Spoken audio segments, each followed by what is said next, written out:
ఈరోజు పదే పదే గత 78 సంవత్సరాలుగా దేశ ఐక్యత విషయంలో అనేక సందేహాలు లేవనెత్తిన కాంగ్రెస్ పార్టీ మరలా ఈరోజు తన అధికార దాహం తీర్చుకోవడం కోసం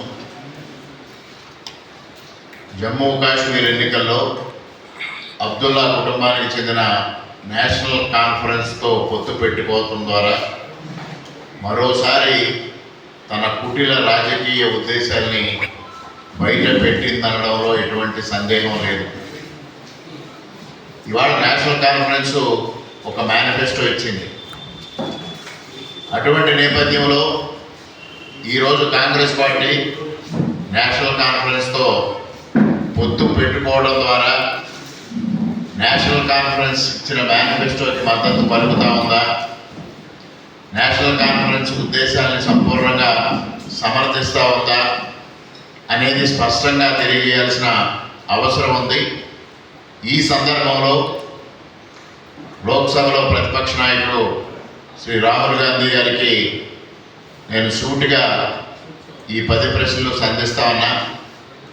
వారికి కాంగ్రెస్ పార్టీ తరఫున రాహుల్ గాంధీ గారు సమాధానం చెప్పాలని డిమాండ్ చేస్తూ ఉన్నా.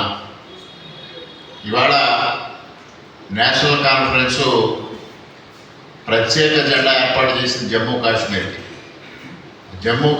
ఏర్పాటు చేసిన ప్రత్యేక జెండాకి కాంగ్రెస్ పార్టీ రాహుల్ గాంధీ మద్దతు ఇస్తూ ఉన్నారా లేదా స్పష్టంగా తెలియచేయాలి. రెండవది ఆర్టికల్ 370 మరియు ఆర్టికల్ 35A పునరుద్ధరణ నిర్ణయానికి, నేషనల్ కాన్ఫరెన్స్ నిర్ణయానికి రాహుల్ గాంధీ మరియు కాంగ్రెస్ పార్టీ మద్దతు ఇస్తూ ఉందా?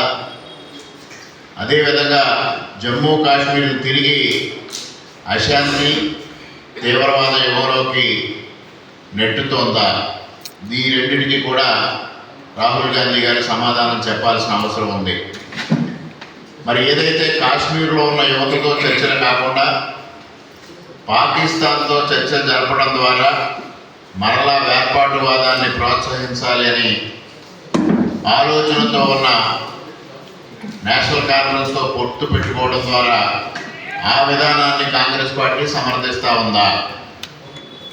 పాకిస్తాన్తో LOC ట్రేడ్ ప్రారంభించాలని, తద్వారా సరిహద్దు వెంబడి ఉగ్రవాదాన్ని మరియు దాని పర్యావరణ వ్యవస్థని పెంచి పోషించాలనే నేషనల్ కాన్ఫరెన్స్ నిర్ణయాన్ని కాంగ్రెస్ పార్టీ, రాహుల్ గాంధీ మద్దతు ఇస్తూ ఉన్నారా లేదా? మద్దతు ఇస్తున్నట్టే వారు సమర్థిస్తున్నట్టు అర్థమవుతా ఉంది. దానికి రాహుల్ గాంధీ సమాధానం చెప్పాలని డిమాండ్ చేస్తూ ఉన్నాం.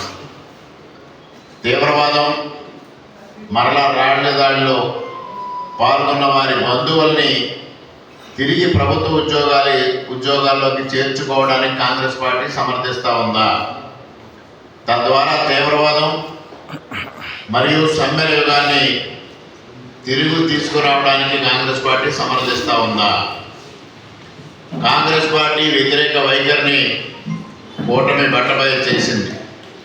దళితులు, గుజ్జర్లు, బకర్వాళ్ళు మరియు పహాడీ వర్గాలకు రిజర్వేషన్లు రద్దు చేస్తామని, తద్వారా వారికి అన్యాయం చేస్తామని JKNC వాగ్దానానికి కాంగ్రెస్ పార్టీ మద్దతు ఇస్తూ ఉందా? శంకరాచార్య కొండని తఖ్త్-ఏ-సులేమాన్గా, హరికొండని కోహే-మారన్గా పిలవాలని కాంగ్రెస్ పార్టీ కోరుకుంటా ఉందా? జమ్మూ కాశ్మీర్ ఆర్థిక వ్యవస్థని తిరిగి అవినీతిలోకి నెట్టి పాకిస్తాన్ మద్దతు ఉన్న కుటుంబాలకు అప్పగించే రాజకీయాలకు కాంగ్రెస్ పార్టీ మద్దతు పలుకుతా ఉందా? జమ్మూ కాశ్మీర్ నేషనల్ కాన్ఫరెన్స్ జమ్మూ మరియు లోయ మధ్య వివక్ష రాజకీయాలకి కాంగ్రెస్ పార్టీ మద్దతు పలుకుతా ఉందా? కాశ్మీర్కి స్వయం ప్రతిపత్తి కల్పించే నేషనల్ కాన్ఫరెన్స్ విభజన రాజకీయాలకు కాంగ్రెస్ పార్టీ మరియు రాహుల్ గాంధీ మద్దతు ఇస్తూ ఉన్నారా? ఈ 10 ప్రశ్నలకి రాహుల్ గాంధీ గారు, కాంగ్రెస్ పార్టీ స్పష్టమైన సమాధానాలు చెప్పాల్సిన అవసరం ఉంది.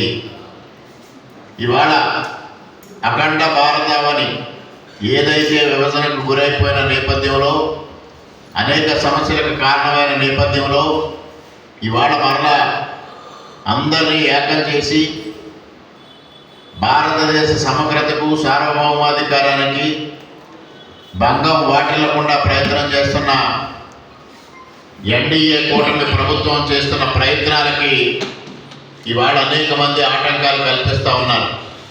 దానిలో నేషనల్ కాన్ఫరెన్స్ ఒకటి. అటువంటి నేషనల్ కాన్ఫరెన్స్కి ఇవాళ కాంగ్రెస్ పార్టీ మద్దతు ఇవ్వడం ద్వారా మరలా వేర్పాటువాదాన్ని ప్రోత్సహించే దిశగా కాంగ్రెస్ పార్టీ అడుగులు వేస్తూ ఉంటే దీన్ని భారతదేశ ప్రజానీకం ఎంత మాత్రం సహించరు అనేది కూడా ఈ సందర్భంగా తెలియజేస్తా ఉన్నా. ఎన్డీఏ కూటమి తీసుకున్న నిర్ణయాలకి ఇవాళ అఖండ భారతావనిలో ప్రజలు మద్దతు పలికారు. మూడవసారి నరేంద్ర మోడీ గారిని మరలా ప్రధానమంత్రిగా ఎన్నుకున్న సంగతిని కూడా కాంగ్రెస్ పార్టీ విస్మరించరాదు.